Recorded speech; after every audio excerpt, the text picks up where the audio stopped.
Escala en París, Aida Palau. Bienvenidos a todos a este espacio de Radio Francia Internacional y France 24. El número de actos antisemitas en Francia ha bajado más de un 25% en el último año, esto es 436. Una disminución de ataques siempre es una buena noticia, aunque hay que relativizar esta cifra según el Consejo Representativo de las Instituciones Judías de Francia. Hoy hace escala en París Ariel Amar, que es miembro del Buró Ejecutivo de este consejo. Ariel, muchísimas gracias por estar con nosotros y bienvenido. Gracias a usted. Bueno, 436 actos antisemitas en 2022 frente a 589 en 2021. Es una bajada sustancial, pero ¿por qué relativizan ustedes esta disminución? Bueno, esta disminución es solamente una observación matemática. Nosotros seguimos las cifras desde hace más de 25 años.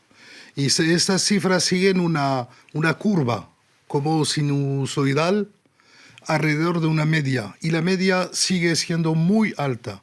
Y esa media se traduce en un ambiente de antisemitismo muy, muy pesado. Por eso es que relativizan esas cifras. Además, ustedes también destacan que no se recogen todos los actos antisemitas en ese registro, porque está por un lado Internet y también por otro lado denuncian que hay una tal lentitud en la justicia que bueno, muchos actos antisemitas se quedan sin registrar. ¿Qué falla? Luego hablaremos de Internet y las redes sociales. ¿Qué falla en el ámbito de la justicia para que sea tan lenta? Bueno, las leyes existen, pero la dificultad que tenemos es en su implementación. Hay lentitud. Después hay muy pocas condenas. Después es difícil poner queja, sobre todo si es contra su entorno profesional o de vecinos. Y eso es muy difícil y por eso nosotros pensamos y estamos seguros que esas cifras son muy subevaluadas. O sea, que habría muchos más actos si hay digamos, un entorno que hace que se desanime a la gente a denunciar. Cuando hablamos de actos antisemitas, esto van desde insultos hasta agresiones físicas, incluso hasta asesinatos, lo hemos visto aquí en Francia. Sí. ¿Tienen estadísticas del tipo de actos antisemitas? Sí, hace más de 25 años que hacemos estas cifras, esta estadística, y está disponible sobre Internet. Se va sobre antisemitisme.fr y hay más de 80 páginas con todos los detalles. Y son cifras también que están conjuntas y dados por el Ministerio del Interior francés. No es únicamente la comunidad judía que hace sus cifras, son cifras muy serias. Oficiales. Del gobierno. ¿Y qué tipo de actos antisemitas se cometen más a menudo? Bueno, todo. Insultos, agresión física, robos, después harassment, ¿cómo se dice harassment? Harcèlement. Acoso. Muchas, de todo, de varias maneras. En 2021, bueno, ya existía Internet y bueno, la lentitud de la justicia ya existía. Algo se habrá hecho mejor, ¿no?, para que descienda, aunque esté en un nivel aún muy alto. No, eso es un fenómeno de la estadística. Las curvas suben y bajan todos los años. O sea, que no hay nada que se haya hecho mejor, que haya funcionado mejor. Si esa disminución se sigue varios años, veremos que hay algo que anda. Si se mantiene en el tiempo esa curva descendiente. Pero cada vez que tenemos una disminución, el año que sigue tenemos una aumentación. ¿Cuál es hoy el principal combustible del antisemitismo en Francia?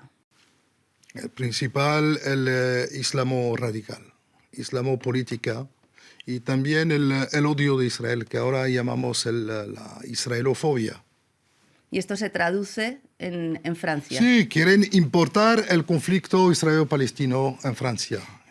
Hablaremos de esto porque es muy interesante, pero antes quería preguntarle en qué se distingue y en qué se parecen el viejo y el nuevo odio hacia los judíos.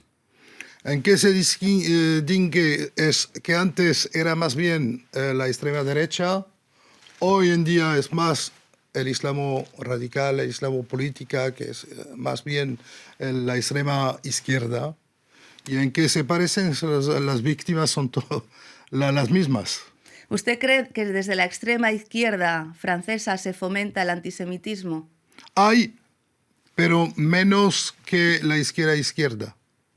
Pero en la izquierda radical francesa, política, ¿hay antisemitismo? Hay palabras que inciten y importan el conflicto. Hablan de Israel, hablan de los judíos muy mal. Y eso incita, sí, alimenta. Bueno, la primera ministra, Elisabeth Borne, la primera ministra francesa, fue la invitada en la cena anual que celebra el CRIF. Allí evocó su historia familiar, especialmente la historia de su padre, que fue deportado a Auschwitz. Allí logró sobrevivir su padre, pero años más tarde no soportó, ¿no?, esa situación tan terrible que había vivido y se suicidó. Elisabeth Borne aprovechó esa cena en el CRIF para anunciar nuevas medidas. Nous le savons, la bataille des préjugés se joue à l'école, au collège. Lo sabemos, la batalla de los prejuicios se libra en la escuela, en algunos centros no se puede hablar de ciertas cosas, no se puede enseñar todo, incluso se trivializan algunos insultos, no hay que ignorarlo ni minimizarlo y aún menos cuando una parte de los niños prefiere irse de la escuela de la República. Son palabras muy fuertes las de Elisabeth Borne. Muchos maestros denuncian que no se puede hablar ni siquiera del Holocausto, que es muy complicado en ciertos centros. ¿Por qué ocurre esto? Bueno, es cierto que muchos profesores nos cuentan la dificultad que tienen a hablar por competencia memorial y todo eso, pero la realidad es que es un problema del círculo familiar. Porque un niño que tiene 9, 10 años no se puede oponer naturalmente a su profesor, a la enseñanza obligada, dictada por el Ministerio de la Educación. Y eso es una cosa que es más bien en el círculo familiar y están deformando los niños a muy baja edad. El Estado francés ha implementado desde hace años varios programas en la educación. Ahora Elisabeth Borne anunció, por ejemplo, la obligación para los alumnos de hacer un viaje por lo menos una vez a un lugar, a un memorial del Holocausto. ¿Qué piensa usted sobre estas iniciativas? Bueno, ¿Son positivas? ¿Son estamos eficaces? en el nivel del proyecto. Será muy difícil de poner eso en marcha porque hay que formar los profesores a una pedagogía adecuada. Después hay que formar también los alumnos antes del viaje, durante el viaje, dar también una dimensión histórica para enseñar cómo se construye, por ejemplo, un régimen totalitario. Totalitario. Totalitario. También habla del odio en las redes sociales, Elisabeth Borne, en Internet. ¿Se puede controlar este contenido? Porque se ha desatado el tema de los insultos antisemitas y otros insultos, el racismo, y todo se ha exacerbado en Internet. Es complicado, ¿no?, controlar las redes. No sé si las empresas están muy por la labor de controlar, sin censurar. Es complicado. Sí. No sé cómo lo ven desde el CRIF. Bueno, es una cuestión de voluntad política y de ley. En Francia tenemos todas las leyes y los gigantes de Internet se tienen que conformar con la ley. Después hay el problema del nivel fenomenal de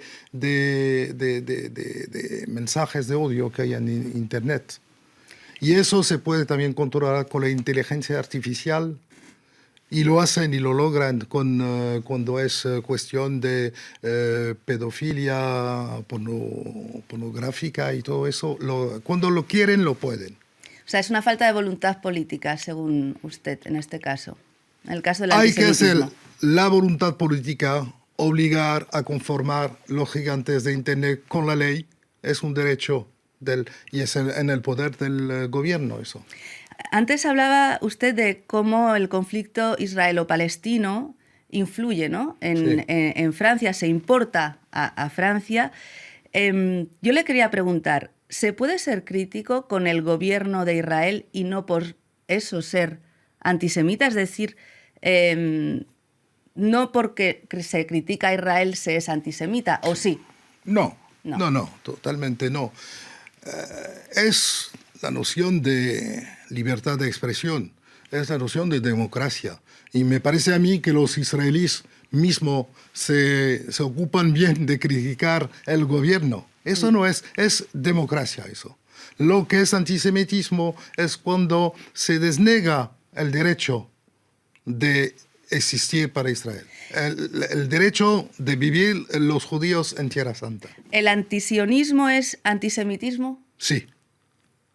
Pero hay que saber lo que es el sionismo. El sionismo es el derecho de cada judío de volver en Tierra Santa.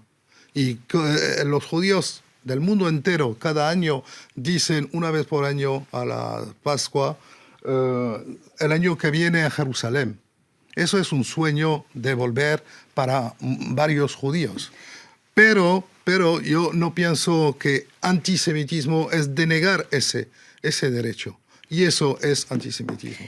Brevemente, ¿ha habido más personas judías de Francia que se han ido a Israel desde los atentados, desde esa ola de atentados que tuvimos en Francia? Sí, observamos un poco, pero es difícil de decir si es falta a causa de los atentados, porque se fueron en el mismo año también, en 2012, en 2015, y una alía se prepara, no se va. Y claro, no se van solo por miedo, por seguridad, porque la inseguridad existe en el mundo entero, incluso en Israel también. Pero lo que hay en Francia, lo que resiente la gente que se quiere ir, es un sentimiento de indiferencia y de abandono. Y es muy difícil de vivirlo. Ahora, la Aliyá se hace no solo por causa de antisemitismo en el mundo, es un sueño, un proyecto de vida y bueno, hay varias causas. Bueno, ya no nos queda mucho tiempo, señor Amar, y quería que termináramos con una frase o una reflexión a modo de conclusión. Bueno, cuando hablamos de antisemitismo y el CRIF es su papel de tratar de ese problema, la gente puede imaginar que Francia es un país antisemita. No lo es del todo. Francia es un país donde hay antisemitas, pero no es antisemita del todo lo contrario. Tenemos las leyes adecuadas. Es como si fuera una enfermedad el antisemitismo. Es como si estamos en el estado de busca, de investigación, y el tratamiento o la cura todavía no se ha encontrado. Bueno, pues esperemos que se encuentre pronto. Muchísimas gracias, Ojalá. Señor Amar, y muchas gracias a todos ustedes.